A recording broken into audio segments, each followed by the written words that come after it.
Welcome to Charts Today. My name is David Linton, and today's edition for Tuesday, the 29th of January, comes to you from London.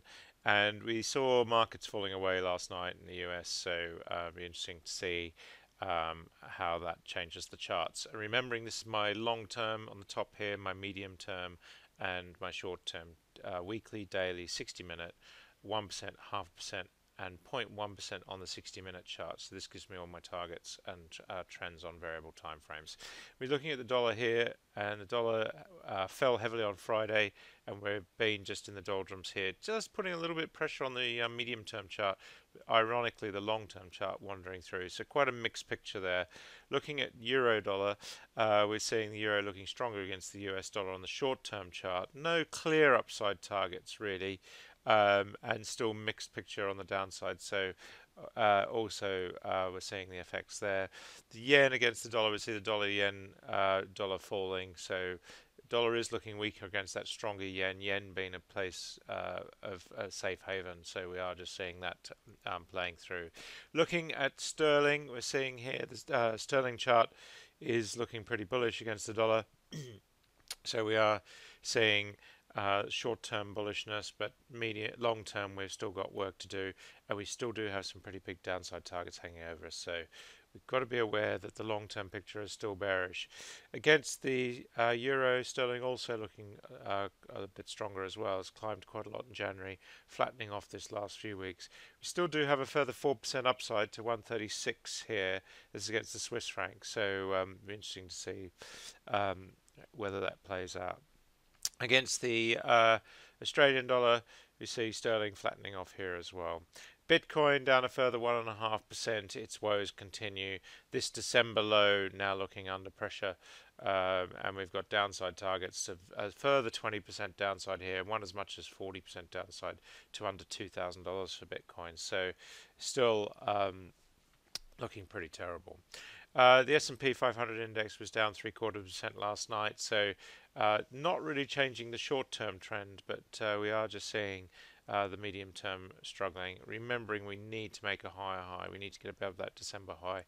The risk of new lows is still there, and we're seeing the long-term chart. Is it a recovery?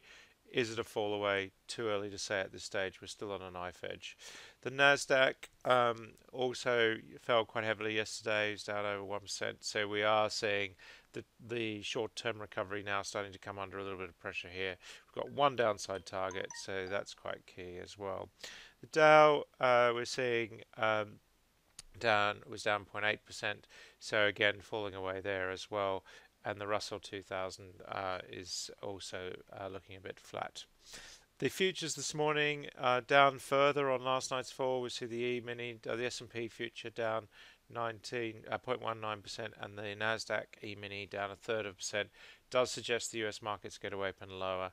We're seeing the FTSE 100 index up this morning, and that's quite a bucking the trend there. But we are seeing that move higher. In the UK, and the mid caps also looking a little bit higher as well, but the trend is pretty flat, so it's a bit too early. We'll look at the individual stocks in a minute.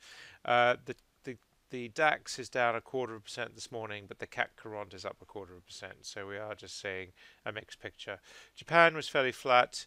The Hang Seng was down slightly, but it still looks pretty good, and that medium-term chart is looking better all the time. And the Chinese market was down 0.1%. So no real big improvement here, but we are just still seeing these big targets hanging over us. And the Sensex down 0.5%, and the Aussie market down 0.5% after its holiday for Australia Day. Brent crude is up slightly this morning, just hanging on to that $60 mark. It was below $60 at the end of yesterday, and WTI also weaker. So we are just seeing crude oil in a bear trend short term at the moment. US nat gas sitting at $2.90, just struggling to rise. Gold pushes higher. We're sitting gold now at $1,307, so that's pushing higher. Jump here on Friday, slight sideways move, and now we're embarking on a new high. We're seeing really 6-month highs for gold, so That's looking pretty strong indeed. And looking at silver, we're also seeing an improvement there too. US 10-year yields sitting at 2.74%, so no big change there.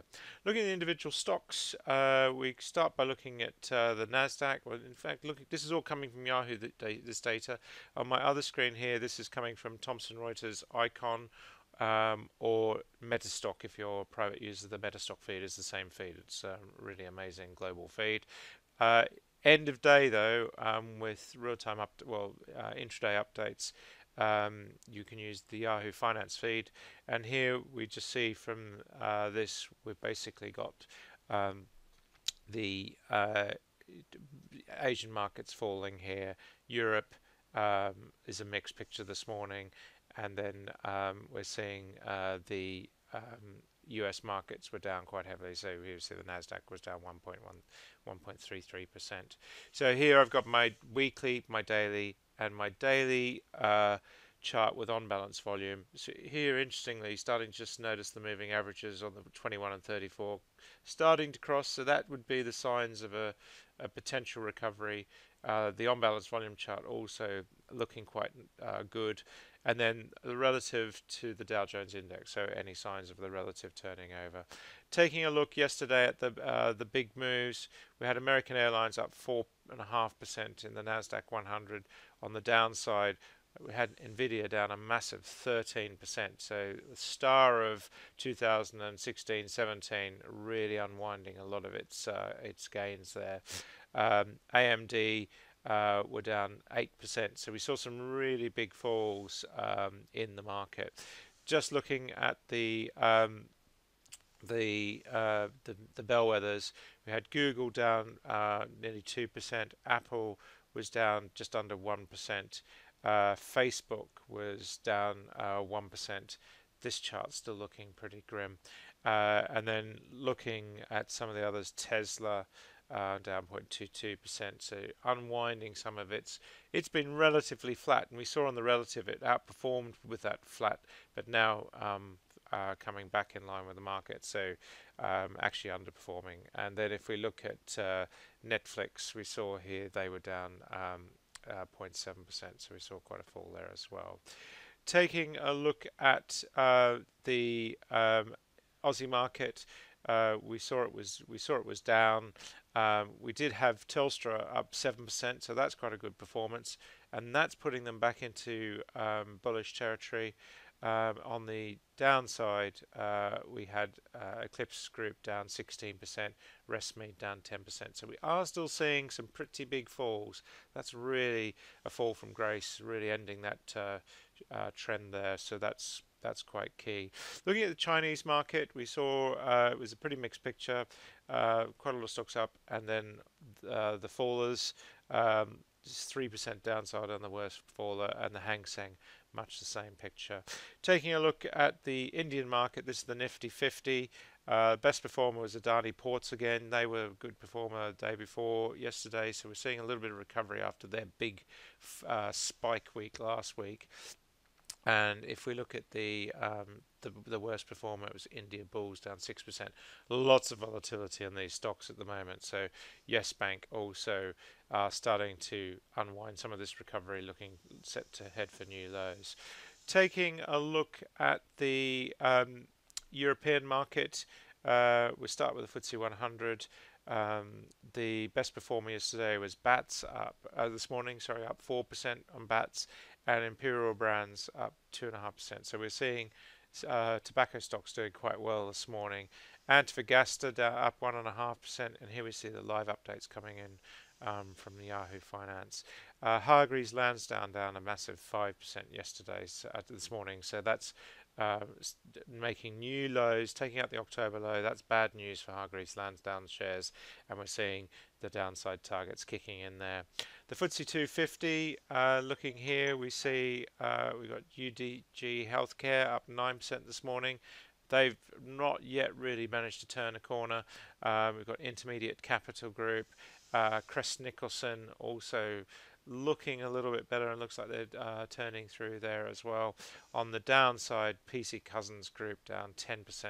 So we are seeing a really big fall there, making new multi-year lows. Domino's Pizza Group down 9%. They're unwinding a lot of their recent performance as well. And Metro Bank, having had a terrible week last week, continues this week down a further 7% today. Looking across in Europe, we've got the Euro Stock 600. Just looking at the best performers, UDG, Centaurus, up 8%.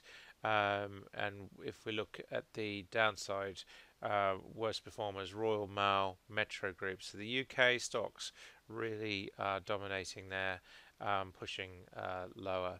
That's it for today. Until tomorrow, happy charting. See you then.